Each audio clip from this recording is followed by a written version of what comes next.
buenas tardes.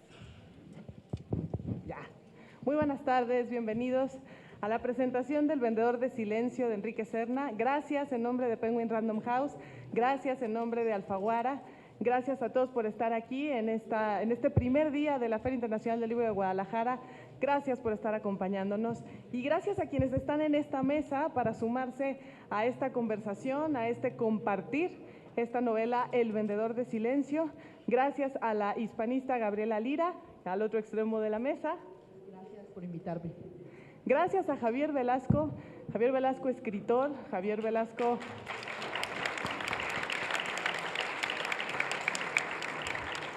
Vean nada más, y yo atreviéndome a presentar a Javier Velasco como si no lo conocieran. Este escritor mexicano maravilloso que nos encanta leer. Nos encanta leerlo en Milenio, nos encanta leerlo en las páginas de sus libros y nos encanta tenerlo aquí el día de hoy. Y por supuesto, gracias al autor Enrique Serna, que está aquí con nosotros para platicar.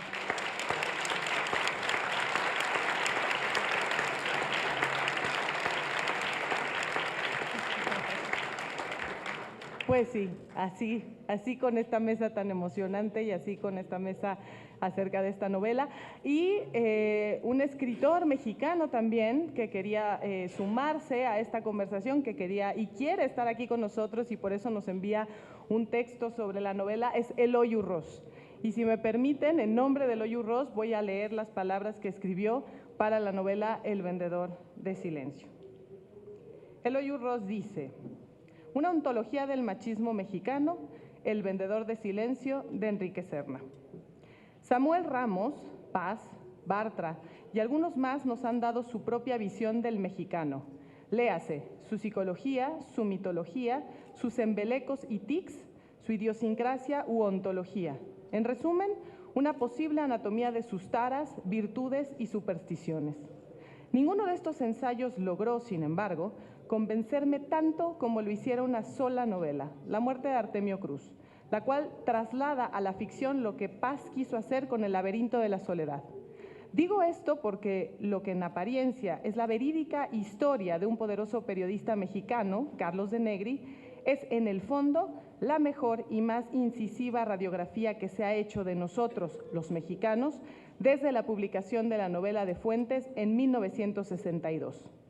No estoy ni siquiera seguro si Serna intentaba hacer esto, si buscaba o no elaborar una cosmovisión o patología del mexicano post-Artemio Cruz. Pero eso es justo lo que al final acabó por hacer en esta extraordinaria novela de casi 500 páginas. Lo que parecía ser una bien documentada biografía novelada sobre el más influyente personaje del periodismo mexicano de los 40, 50 y 60, acaba por convertirse en una sinécdoque del mexicano. De Negri somos todos. Un mapa incisivo y francamente terrible de nuestro clasismo y racismo ancestral. Sirva como botón de muestra estas declaraciones de principios entresacadas a partir de un diálogo que de Negri tiene con Piñó, su reverso, su némesis, uno de esos escasos periodistas que no se vendió a los poderosos durante los 71 años de priismo. Cito: nunca supiste darte a respetar, Jorge, por eso acabaste de burócrata segundón. El que se agacha una vez se agacha toda la vida. ¿No has entendido que en este país solo se respeta a los chingones? O bien, como muchos hombres con poder, elegí el bando de los chingones para deslindarme de los jodidos. Para nosotros, las leyes no valen nada y el Código Civil menos que ninguna. Ojo, el que habla es de Negri, el chingón, el defeño aventajado y tranza, el criollo o mestizo convencido de que hay que sobajar para no ser sobajado, el burgués que piensa que entre más humilles al de abajo, más te das a respetar, el eterno prepotente y racista que cada uno lleva dentro y contra el que bregamos, o no, desde que nacemos en México, ora porque lo heredamos, ora porque lo mamamos, o bien porque lo emulamos de papá. Para los que nacimos en los 60 o después, el nombre de Negri no significa nada. Para los que nacieron antes, significa muchísimo.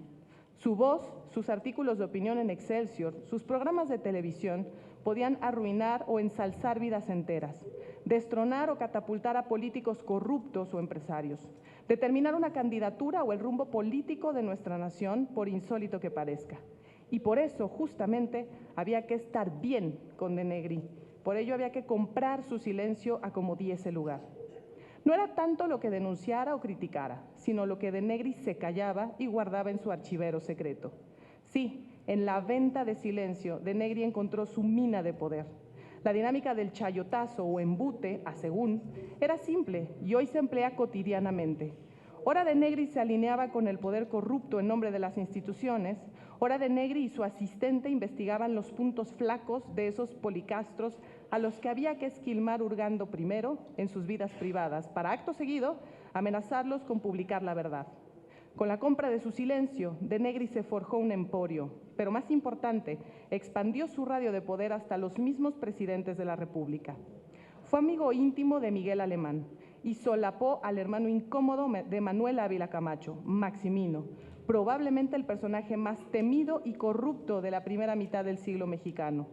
Su estela de poder llegó hasta Díaz Ordaz, pero luego se vino abajo con Echeverría, quien le tuvo siempre ojeriza desde que los dos se conocieron en una tertulia literaria cuando aún eran jóvenes. Imposible no asociar El vendedor de silencio con otras dos novelas diametralmente distintas en el tiempo y el espacio. Dos obras cuyas premisas curiosamente se acercan. La conciencia de seno de Italo Svevo y Don Catrín de la Facenda de Fernández de Lizardi. ¿Pero qué tienen que ver estos relatos con la novela de Serna? La conciencia. En ese vértice se enlazan pues las tres, se zambullen en la conciencia de un pillo, un Vivales, un crápula, un joeputa, que no hace sino justificarse cada vez que comete un despropósito, una sinvergüenzada o incluso la peor fechoría. En esta conciencia corrompida que Seno, Don Catrín y Carlos de Negri comparten, se encuentra el gran hallazgo de estas novelas. Sus héroes no tienen la conciencia mancillada ni se arrepienten de sus veleidades o maldades, porque los tres son lo que llamaríamos unos relativistas morales. Los tres están convencidos de su bien hacer a pesar de que sus lectores opinemos lo contrario. Un ejemplo entre cientos en El vendedor de silencio baste para explicar lo que digo. Cito: a título personal, él, de Negri, estaba a favor de las luchas obreras, pero desde que entró al juego de los embustes y las igualas, tenía dos conciencias, la propia, enmohecida por falta de uso, y otra de alquiler, sujeta a los vaivenes de la política cortesana. El otro vértice que hace del vendedor de silencio una novela doblemente acerada con nuestro carácter e idiosincrasia nacional es su incisiva penetración en el machismo de Negri, es decir, en nuestro ingénito machismo. No enumeraré las salvajadas y vejaciones cometidas por el periodista, algunas de ellas inenarrables, como la ordalía a la que condena a su criada Demiana, quien por haber engañado a su marido es maniatada con un improvisado arnés y amarrada de la cintura y las axilas para luego ser arrastrada a caballo por de Negri por toda la avenida Sonora hasta Insurgentes. Estás vengando a Basilio, su chofer, pero también a sí mismo, a todas las víctimas inocentes de las malas pécoras, de las falsarias con furor uterino que le abrían las piernas a cualquier pelafustán.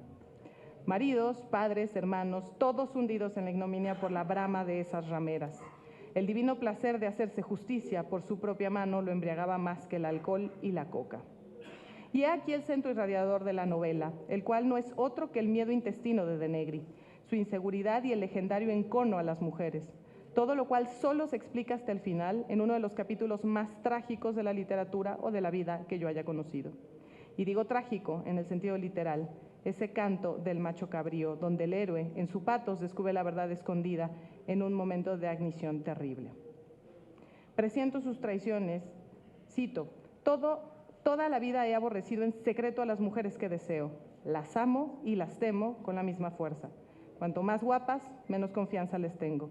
Presiento sus traiciones y como el que pega primero, pega dos veces, me adelanto a ellas con castigos preventivos.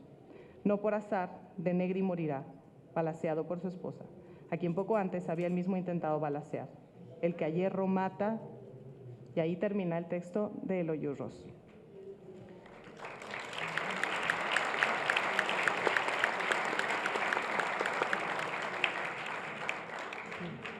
Y le cedo la palabra a Javier Velasco.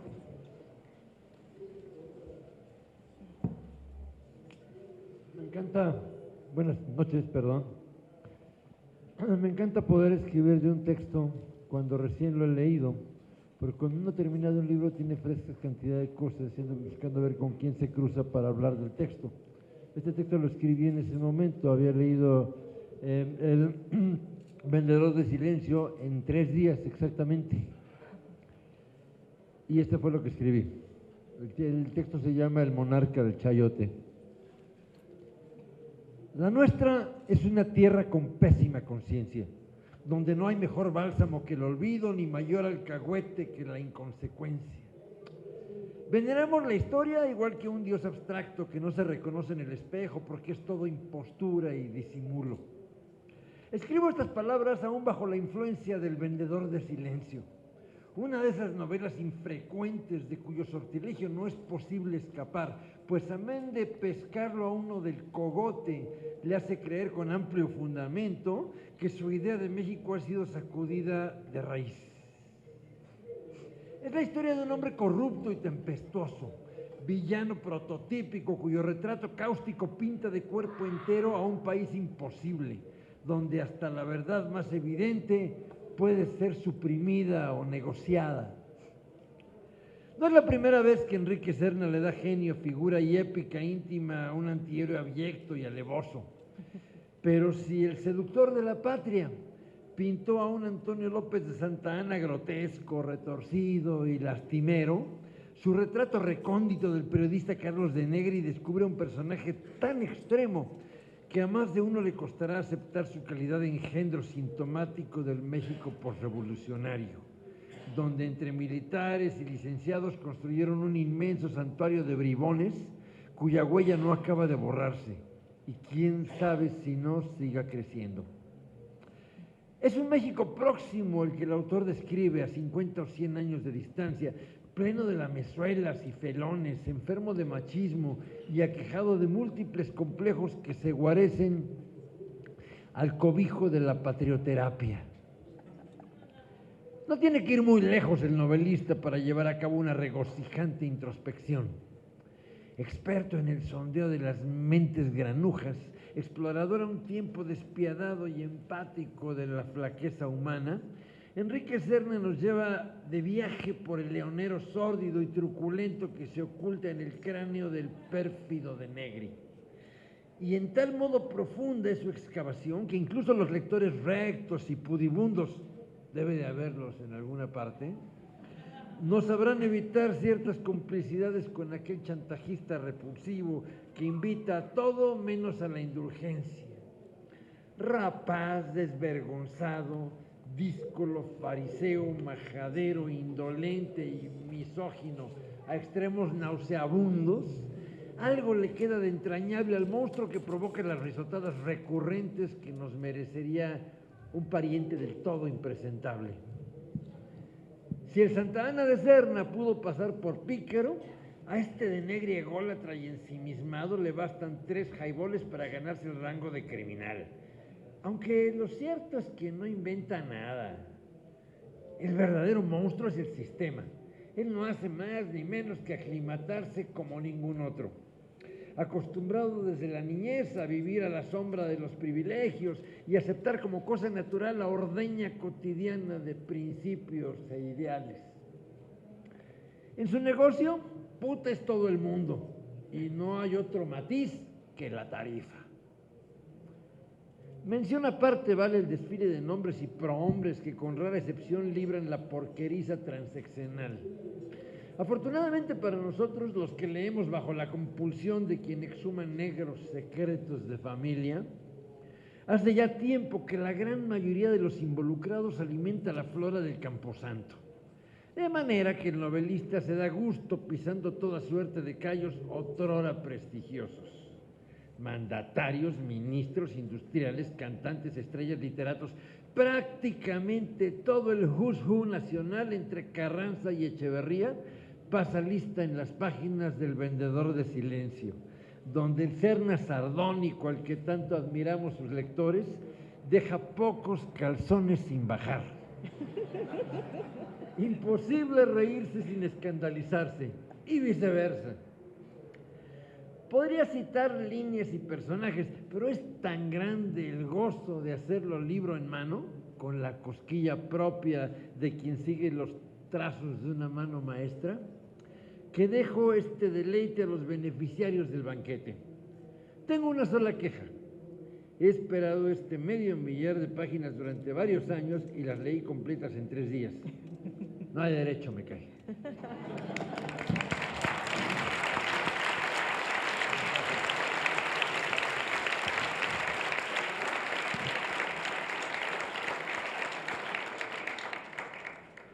Bueno, para darles una probada de esta novela, vamos a hacer una lectura dramatizada de 2 fragmentos de una larga conversación que Carlos de Negri tiene con Jorge Piñó Sandoval. Jorge Piñó Sandoval fue otro periodista muy importante de la época que dirigió una revista Presente que durante su corta vida, porque duró menos de un año, denunció todas las corruptelas de la camarilla de Miguel Alemán, publicando además fotos de las casas que sus ministros estaban construyendo desde el segundo año del sexenio. Y desgraciadamente a Piñó le cortaron el suministro de papel, le destruyeron la imprenta donde hacían esta revista y él se tuvo que exiliar a Buenos Aires. Es el ejemplo de un periodista que trató de abrir un espacio a la libertad de expresión y que fue aplastado por el régimen. A mí me parecía importante incluirlo dentro de esta novela porque yo quise mostrar que no todo fue tan negro en el periodismo mexicano de esa época, ¿no? Hay 2 personajes en mi libro que son un antítesis de Negri, él y Julio Scherer, que Julio Scherer también fue un personaje importante en el derrumbe de Carlos de Negri cuando él llegó a la dirección del Excelsior con la idea de limpiar el periódico de elementos indeseables que a él le avergonzaba tener en esas páginas. Y bueno, el fragmento que le vamos a leer ocurre después de que de Negri participa en un homenaje que le rinden a Rodrigo de Llano, que fue director del Excelsior durante 30 años y que formó una mancuerna con Carlos de Negri, que era su consentido en el periódico, su reportero estrella, le daba constantemente las 8 columnas. Estamos hablando del periódico más leído de México en ese tiempo, que tenía tirajes superiores a los 100,000 ejemplares, que en la actualidad no tiene ya ningún periódico, ¿no? Y 5 años después de la muerte de Rodrigo de Llano, en un auditorio se reúnen Julio Scherer precisamente y de Negri hablando de este señor. Pero mientras están hablando de él, de Negri ve que entra al auditorio Jorge Piñó Sandoval, que Jorge Piñó Sandoval, después de haber sido su amigo, porque él lo llevó al Excelsior, siguieron trayectorias divergentes, ¿no? Porque Piñó nunca estuvo de acuerdo con el mercenarismo de Carlos de Negri, ¿no? Y de hecho lo ha estado evitando porque varias veces le habló Jorge Piñó a su oficina y él le decía a la secretaria que dijera que no estaba, ¿no? Después de ese homenaje, de Negri tiene pensado irse a tomar un trago con 2 amigos suyos que están ahí presentes, que son Manuel Mejido y Enrique Lubet Jr., 2 reporteros importantes del Excelsior de aquella época. Pero como de Negri es un tipo que tiene muy mala copa y ellos ya lo saben, los 2 escurren el bulto para no irse a beber con él. Creo que eso le pasa mucho a los alcohólicos agresivos, ¿no? Llega un momento en que se quedan sin amigos. Entonces, para de Negri, de pronto se le acerca al final de este homenaje Jorge Piñó Sandoval y es su oportunidad de tener a alguien con quien emborracharse. Los pongo en antecedentes y ahora sí ya pasamos a esta escena, en donde Javier Velasco va a hacer el papel de Carlos de Negri, yo el de Jorge Piñó. No puedo esperar. Y Gabriela Lira va a hacer las partes del narrador, en su caso narradora.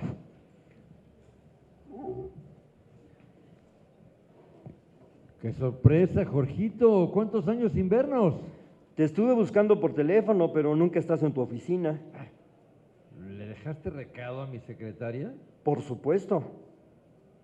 Qué raro. ¿Evelia no me lo pasó? Como solo te juntas con banqueros y ministros, ha de pensar que yo soy una persona que no vale la pena. ¿Cómo crees, Jorge? Siempre estoy disponible para los buenos amigos. Le voy a dar un jalón de orejas a esa tarada. Quisiera hablarte en privado, Carlos. Vine a pedirte un favor personal. Era un deleite ver al Mesías del periodismo, al campeón de las denuncias demoledoras, rebajado al papel de pedigüeño. Si le guardaba rencores, se los tendría que tragar y por lo tanto no tenía motivo alguno para temerle.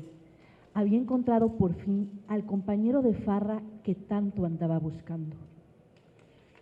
¿Qué te parece si nos vamos a echar un trago para hablar con calma?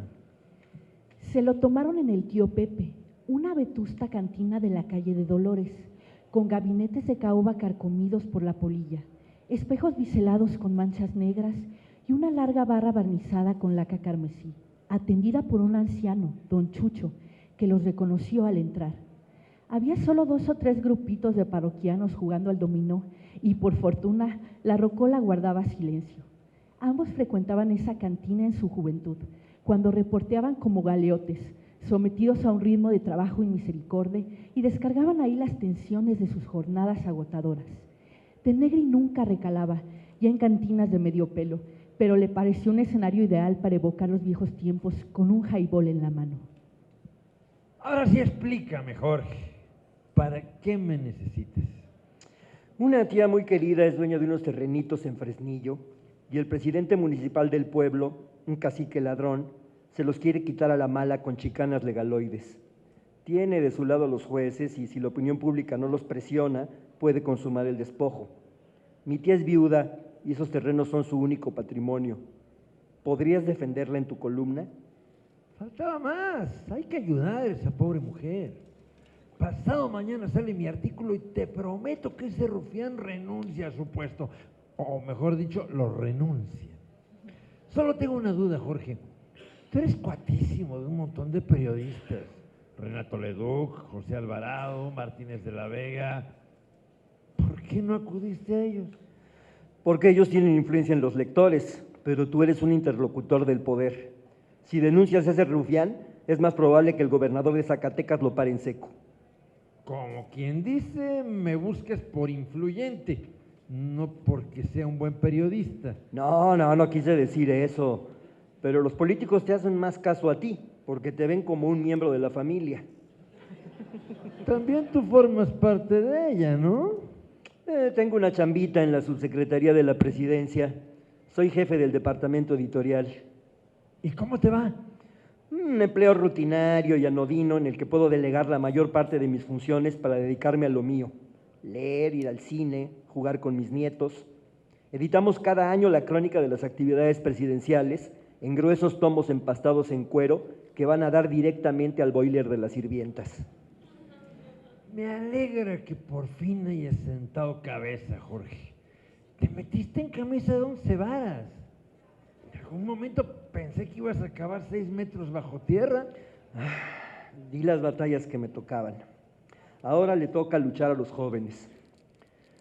Y aquí entre nos hiciste un retrato muy idealizado de Rodrigo de Llano. La verdad es que era un perfecto cabrón. Pero, como decía Roosevelt de Somoza, era nuestro cabrón. Será el tuyo. A mí no me tragaba. Tardó más de 3 años en dejarme publicar un reportaje firmado.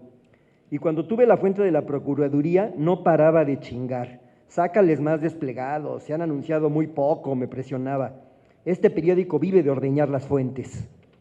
Así funcionan los periódicos en este país. Pero tú eras demasiado idealista para entenderlo. El skipper lo decía con más crudeza. Me tachaba de pendejo. A ti, en cambio, te ponía como ejemplo porque le dabas a ganar dinero al periódico. Te consta que yo siempre te defendí. Varias veces le pedí a don Rodrigo que no te cargara la mano. Pero en vez de agradecérmelo, te distanciaste de mí. En algún momento comenzaste a pintar tu raya, como si yo tuviera roña. Me di cuenta de que no podíamos congeniar. Tú eras un periodista con mentalidad empresarial y querías hacerte rico a como diera lugar. ¿Y tú no? Yo tenía otra clase de ambiciones. Sí, claro. Liberar al pueblo de sus cadenas, extirpar el cáncer de la corrupción, alzar el puño contra la injusticia social. Te felicito. Casi logras ser un mártir de la prensa libre. Pero yo supe desde chavo que en la política real El bando del bien no existe. Quizá no exista, pero alguien tendría que crearlo. Eso fue lo que intentaste con tu revista. Y mira cómo te fue. De Negri tamborileó en la mesa con una mueca de perdonavidas. Quería tener la razón de su parte y no le importaba ya que Piñó aprovechara esa circunstancia para sentarlo en el banquillo de los acusados, pues le sobraba destreza argumentativa para bajarse del banquillo y subirlo a él. Sin ánimo de ofender, Carlos, hay algo de ti que me intriga. Me consta que en tus inicios tenías ideales. ¿En qué momento te volviste cínico? Pragmático, más bien. No olvides que mi padre fue 2 veces secretario de Estado. Con él aprendí a moverme entre chacales. ¿Y también a imitarlos? ¿Qué pasó, mi buen George? ¿Ya vamos a empezar con los descontones? Entiendo que un tipo brillante y ambicioso como tú haya querido explotar su talento, pero en el periodismo el prestigio cuenta mucho. ¿Nunca te dolió perderlo? Ay, Jorge, no seas ridículo. En esta monarquía sexenal, el prestigio de cualquier periodista depende de su cercanía con el presidente. Pero hay una minoría ilustrada que sabe quién es quién. 3 o 4 intelectuales amargados que no le importan a nadie. Y todos piden de rodillas un puesto público. Muchos de ellos te odian. Pero también me temen. Y no sabes cuánto gusto me da tenerlos cagados de miedo. Todo mundo cree que eres maldito de nacimiento, pero yo te conozco bien y sé que de chavo eras buena gente. No se lo digas a nadie, por favor. He batallado mucho para hacerme la fama de cabrón. Piñó esbozó una sonrisa agridulce, más despectiva que aprobatoria. Te guardaré el secreto, pero no has respondido a mi pregunta. ¿Cuándo te empezaste a volver pragmático, para decirlo en tu fino lenguaje? ¿Me estás preguntando cuándo perdí la virginidad? Déjame hacer memoria. Pero si viniste a reportear, por lo menos discútete la siguiente ronda. 2 horas y 4 jaiboles después. Te digo que don Rodrigo era un redomado cabrón. También cobré un moche a mis espaldas cuando publiqué un reportaje sobre los ferrocarriles nacionales en el que acusé al director de la empresa de tener las vías y los trenes en pésimo estado por robarse la partida de mantenimiento. De Llano sacó un dineral por no publicarlo, pero yo sí lo mandé al carajo, no me quedé callado como tú. ¿Y de qué te sirvió? Pasaste de Guatemala a Guatepeor y en el Novedades te pusieron otra mordaza. También de ahí me largué, y a mucha honra. Los encontronazos con la censura me dieron ánimos para sacar mi revista. Pues yo prendí cabeza ajena. Tu suerte me convenció de seguir aguantando vara en el exceso, aunque a veces me haya perjudicado la lealtad al director del periódico. Por su culpa me eché enemigo a Salvador Novo. Yo creí que ustedes traían un pique desde antes. No me llevaba bien con Novo, pero nuestra amistad se enfrió cuando se peleó a muerte con don Rodrigo. Había escrito un artículo lleno de alabanzas al secretario de Salubridad y de Llano lo acusó de haber cobrado un embute a espaldas suyas. Típico de esa rata. A todos nos quería cobrar derecho de piso. No podía concebir que alguien publicara un elogio desinteresado. Pero ahí no paró la cosa. Novo se cobró la ofensa con un epigrama anónimo que circuló por las redacciones de todos los diarios, donde lo tachaba de maricón. ¿Lo leíste? Tal vez, pero ya no me acuerdo. Decía más o menos así: aunque Rodrigo de Llano tenga muy larga la mano y haga negocios oscuros en invierno o en verano, ningún embute le basta para ganar sin apuros las fortunas que se gasta en los antojos del ano. Ah, caray. ¿Y de veras el skipper cojeaba de ese pie? Nunca Nunca lo supe a ciencia cierta. Jamás hablaba de sus intimidades, aunque se cayera de borracho, así como tú. Toma en cuenta que venía de una familia mocha y en Jalisco tenía 2 hermanas monjas. Oficialmente era un solterón empedernido, pero supongo que Novo le sabía algo. Los maricones se reconocen por el olfato. Su secre, a la que me anduve cogiendo una temporada, me contó que le pasaba una mensualidad a varios sobrinos jóvenes. Quizá era cierto que sus antojos sexuales le salían muy caros. Si era tan closet, ese anónimo debe de haberlo puesto furioso. Hasta úlcera le dio. Tuvieron que operarlo en una clínica de Rochester. Desde entonces vetó a Novo en el periódico. Nadie lo podía mencionar. Los estrenos de sus piezas teatrales no se reseñaban y si quería anunciarlas en nuestra cartelera le daban los peores espacios. Cuando lo nombraron jefe del Departamento de Teatro de Bellas Artes, ni siquiera dimos la noticia. ¿Y tú por qué te compraste la bronca? Traté de mantenerme neutral. En los cócteles seguía saludando a Novo como si nada, pero de llano llevaba años esperando la oportunidad de chingarlo. Y Novo se la sirvió en bandeja cuando le propuso matrimonio a Beatriz Aguirre, una joven actriz de su compañía teatral.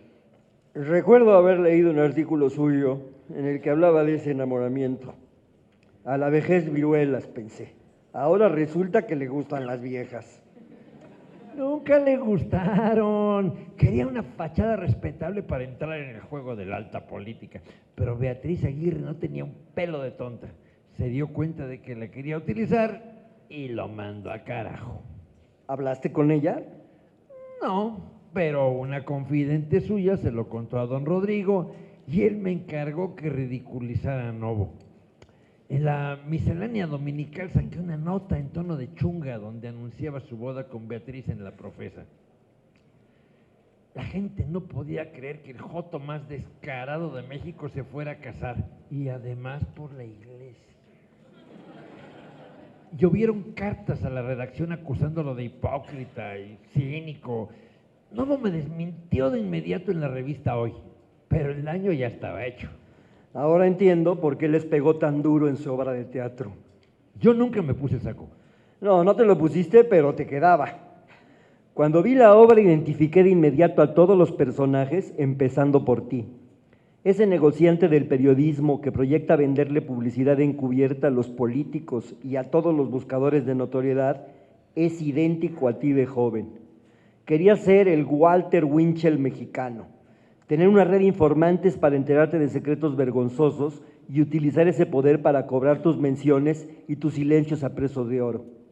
Lo conseguiste, por supuesto, pero hablando a lo macho, ¿nunca has sentido que malograste tu vocación?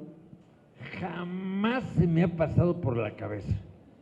Yo solo me acomodé a las condiciones del medio en que trabajaba.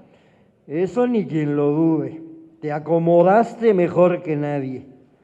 Me di cuenta de tu escala de valores cuando denunciamos casi al mismo tiempo la carestía en Acapulco, que iba en camino de volverse un centro turístico para millonarios por la escalada de los precios en hoteles y restaurantes. ¿Recuerdas? Las autoridades del puerto publicaron un desplegado negando la supuesta escalada. Yo los contraataqué con datos duros, pero tú aceptaste una invitación al Hotel Papagayo, donde te dieron trato de sultán, a cargo del ayuntamiento, por supuesto. Nunca más volviste a mentar la carestía en Acapulco. Pues claro que no, hubiera sido un malagradecido. Yo trato bien a la gente que tiene gentilezas conmigo. La amistad por encima de todo. Pero un periodista sin credibilidad no vale nada. En Estados Unidos, quizás. Aquí el gobierno es el principal cliente de los diarios, no los lectores. Todos trabajamos para el mismo patrón y nadie puede darse baños de pureza. Por eso la obrita de Novo me hizo lo que el viento a Juárez. También él se acomodó a las circunstancias y aceptó las reglas del juego. Sus alegatos moralistas sonaban bastante huecos, porque los dos fichábamos en el mismo burdel. De Negri alzó la mano y pidió al mesero, igual para los dos. No le gustaba el rumbo que iba tomando la charla, pero menos aún le gustaría que Piñó se levantara de la mesa y lo dejara bebiendo solo. Odiaba ensimismarse cuando el espíritu le pedía una catarsis. Sin un interlocutor, los tragos le sabían a derrota. Ni un bebé abandonado a la intemperie sufriría tanto como él en esos trances amargos. Pero al parecer, Piñó no tenía intenciones de irse y encendió un cigarro con parsimonia. ¿Nunca te ha perjudicado tu leyenda negra? Es tan falsa como tu leyenda áurea. Te lo digo porque algunos políticos importantes hablan muy mal de ti. Dicen que un tipo con una vida tan escandalosa no puede ser vocero del régimen. Dirán misa, pero les hago falta. Y mi lealtad al régimen está probada. Algo que tú no puedes presumir. Por lo menos yo duermo tranquilo y no necesito guaruras. Con todos los enemigos que tienes, incluyendo a tus exmujeres, me asombra que hayas llegado vivo a tu edad. Tengo la bendición de los pinos. Quien se meta conmigo, se mete con el presidente. Por eso nadie me toca. Ah, ¿no? Pues andan diciendo por ahí que el arquitecto Miquela Jáuregui te dio una madriza en tu propia casa. Ya ni la chingas, Carlos. ¿Cómo se te ocurre prenderle fuego a un rollo de papel periódico y ponérselo en los calzones a una mulata? De Negri se sintió exhibido en cueros, de modo que Miquela Jáuregui andaba por allí ufanándose del puñetazo. Tuvo un conato de incendio en el esófago y sintió que le faltaba el aire, como si el efecto multiplicador de la humillación divulgada de boca en boca lo envolviera en una nube fétida y negra. Esos infundios los propalan mis enemigos para echarme lodo. Yo no manejo información de segunda mano. Un invitado a la fiesta me contó tu puntada. ¿A dónde vas con todo esto? A demostrarte que eres vulnerable y prescindible, como todos los periodistas. Cuando dejes de servirle a los de arriba, te van a dar una patada en el culo. Ya no te protegen tanto como antes, o de lo contrario, habían encerrado a la cárcel a tu golpeador. No quise presentar cargos en su contra, pero le va a costar caro andarme denigrando. Un telefonazo al procurador y mañana lo llevan a los separos. Por Dios, Carlos, quítate ya el disfraz de fanfarrón. Nos conocemos desde chavos y entre nosotros salen sobrando los fingimientos. ¿Quién sabe si después de esta noche quieras volver a verme? Pero ya que estamos aquí, vamos a hablarnos al chile, ¿te parece? Está bien, hablemos al chile. No es la primera vez que un periodista fracasado me vomita sus rencores. Pero explícame una cosa, Jorgito. ¿Qué culpa tuve yo de haber sido más inteligente que tú? Te cedí el papel de héroe durante 15 minutos y me quedé con el de triunfador, que me ha durado 30 años. El otro día hablé con una vieja novia tuya que me contó cómo empezaste a triunfar. Se llama Rosalía Corcuera. ¿La recuerdas? De Negri miró a Piñó con una mezcla de asombro y de rencor. Ya estaba pasándose de la raya con esa parodia de juicio final. Tenía un talento especial para golpearlo en las partes blandas, con una precisión quirúrgica. ¿Te has dedicado a investigar mi vida? No, pero andas en boca de todo el mundo. Sigo siendo reportero, aunque ya no ejerza, y cuando alguien revela secretos de un conocido, siempre paro la oreja. De Negri clavó la mirada en el fondo de su vaso jaibolero, indeciso entre aguantar el vendaval o levantarse de la mesa. ¿Qué te contó esa cabrona? Y si quieren saber qué le contó esa cabrona, lean El vendedor de silencio.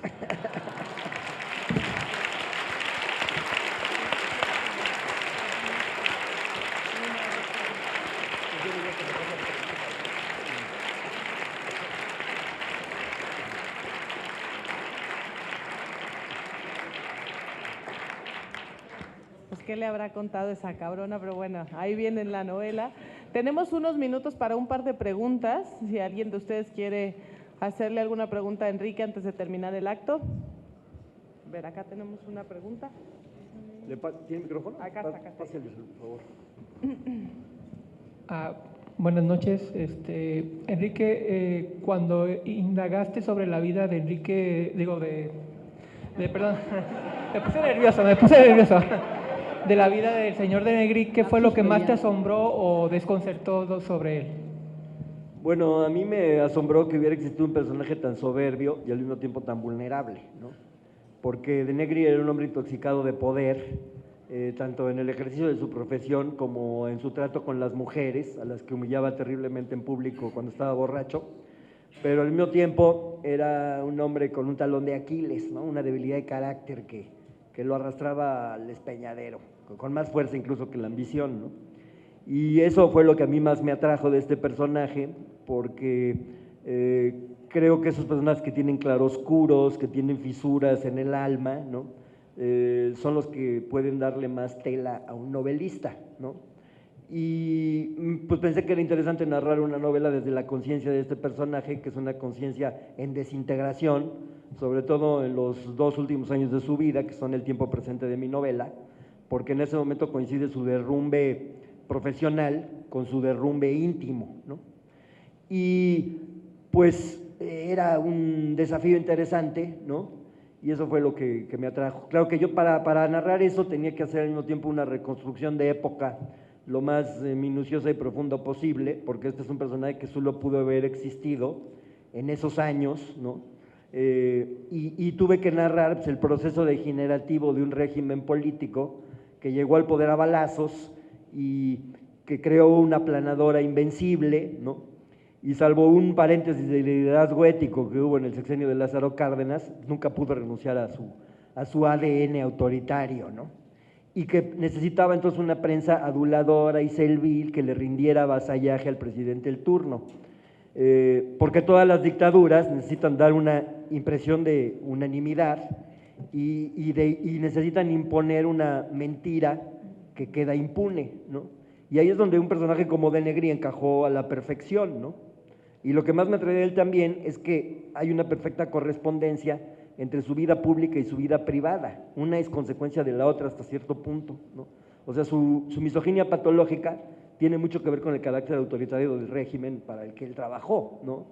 Y además la potenciaba esa misoginia, porque un tipo que puede hacerle lo que quiera a una mujer, nunca lo va a poder denunciar, si va a una delegación va a salir en 5 minutos y lo van a escoltar de regreso a su casa una patrulla, ¿no? Porque era un influyentazo, decía de él Carlos Monsiváis que era una celebridad con fuero, ¿no? Entonces, pues un hombre así llega a sentir que puede hacerlo todo, ¿no? Y se convierte entonces en un personaje tan prepotente y atrabiliario, ¿no? O sea, porque los genios del mal yo creo que no nacen, no hay genios en estado puro, ¿no? Son la consecuencia de una serie de circunstancias históricas y sociales que son los que permiten que se desarrolle una personalidad como esta, ¿no? Y tenemos tiempo para una pregunta más por acá. Acá. Buenas noches. Buenas tardes. Felicidades por tu libro, Enrique, de verdad, y por este roleplay se me hizo sensacional, Javier, y todos, muchas gracias. Una pregunta, ¿realmente consideras que Zabludovsky fue el cachorro o el sucesor de Negri? Sí, completamente, porque además de Negri se consideraba discípulo, Zabludovsky se consideraba discípulo de Carlos de Negri.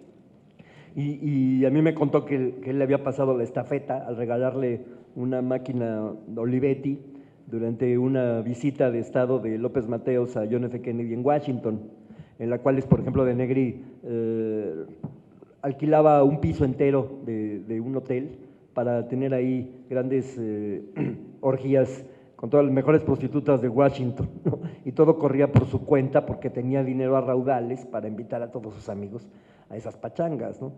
Entonces, claro, lo que pasa es que él sintió que empezaba a ser opacado por la fama televisiva, ¿no? de Zabludovsky, porque a pesar de que de Negri también tuvo durante mucho tiempo un programa de televisión, en ese medio nunca logró ser tan importante y tan célebre como Zabludovsky, ¿no? Y pues yo lo presento justamente en ese momento donde su estrella va declinando, ¿no? que siente que ya no es el vocero extraoficial de la presidencia, como sí lo fue en otro tiempo, porque hay otros que ya están desempeñando en esa labor. Y creo que además lo que pasaba es que Zabludovsky era un personaje muchísimo más, con una vida más respetable, ¿no? No provocaba escándalos, era hombre discreto, decoroso, etcétera. Mientras que De Negri, pues sí le creaba una mala imagen al régimen que lo sostenía y que lo sacaba de la cárcel a cada rato, ¿no? Muchas gracias. Tenemos tiempo para una última pregunta. Acá habían levantado la mano antes, por favor. Acá. La levantó primero. Ahorita nos apuramos. Muchas gracias. Bueno, yo quiero antes que nada felicitarte porque veo que en realidad esta novela trae un 70% de verdad.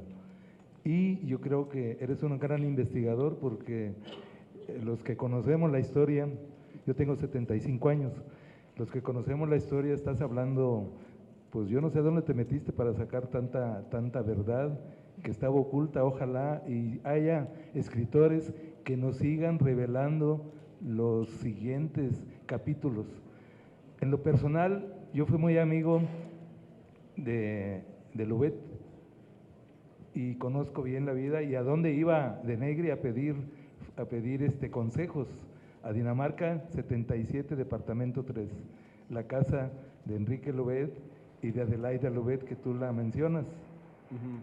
En los 15 años que supuestamente él pagó el champaña. Ella dice que no, ¿eh?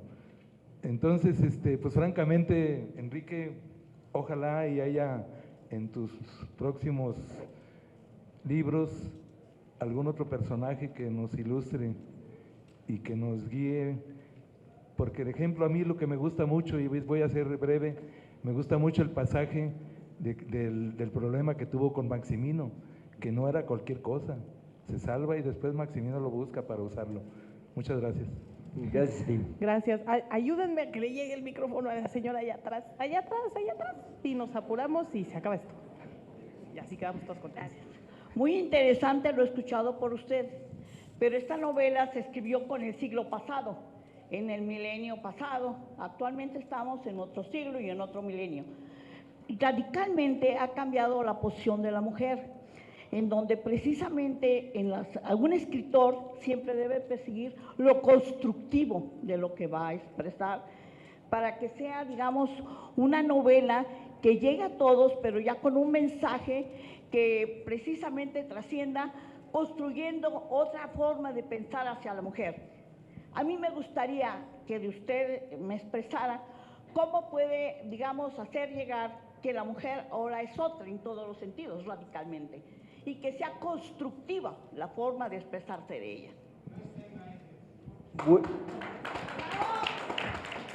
Bueno, comprendo muy bien su inquietud, ¿no? Mi novela lo que trata es de mostrar cómo fueron las cosas en determinada época en la vida de este hombre, a partir de las huellas que él dejó de su paso por el mundo, ¿sí? Y por supuesto que es importante que la mujer ahora sea menos dócil y se defienda mejor ante energúmenos de este calibre, ¿no? Es muy necesario, pero eso ya rebasa los límites de mi novela. Yo no escribo para hacer moralejas, para mandar mensajes, sino para que el lector saque sus conclusiones.